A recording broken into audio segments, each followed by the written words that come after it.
తెలంగాణ రాష్ట్ర వ్యాప్తంగా వివిధ జోన్లలో ఖాళీగా ఉన్న traffic supervisor trainee, mechanical supervisor trainee ఉద్యోగాల భర్తీకి ఇటీవల Telangana state road transport corporation notification విడుదల చేసిన సంగతి తెలిసిందే. ఈ ఉద్యోగాలకు ఆన్లైన్ దరఖాస్తులు తాజాగా ప్రారంభమయ్యాయి. ఆసక్తి కలిగిన అభ్యర్థులు ఆన్లైన్ విధానంలో దరఖాస్తు చేసుకోవచ్చు. మొత్తం 198 ఉద్యోగాలను ఈ నోటిఫికేషన్ కింద భర్తీ చేయనుంది.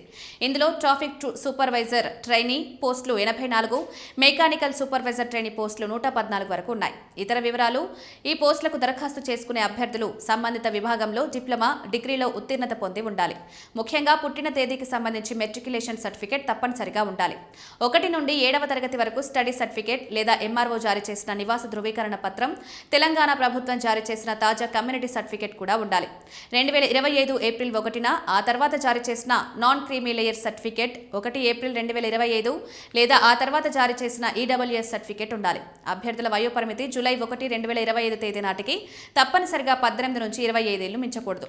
ఎస్సీ, ఎస్టీ, ఈడబ్ల్యూఎస్ అభ్యర్థులకు 5 ఏళ్లు, ఈఎస్ఎం అభ్యర్థులకు 3 ఏళ్ల చొప్పున వయోపరిమితి సడలింపు ఉంటుంది. ఈ అర్హతలు కలిగిన వారు ఆన్లైన్ విధానంలో జనవరి 20, 2026 తేదీలోపు దరఖాస్తు చేసుకోవచ్చు. అయితే దరఖాస్తు ఫీజు కింద జనరల్ అభ్యర్థులు 800, ఎస్టీ అభ్యర్థులు 400 చొప్పున చెల్లించాల్సి ఉంటుంది. రాత పరీక్ష, సర్టిఫికెట్ల వెరిఫికేషన్ తదితర ఆధారంగా తుది ఎంపిక ఉంటుంది. ఎంపికైన వారికి నెలకు 27,080 రూపాయల నుంచి 81,400 రూపాయల వరకు జీతంగా చెల్లిస్తారు.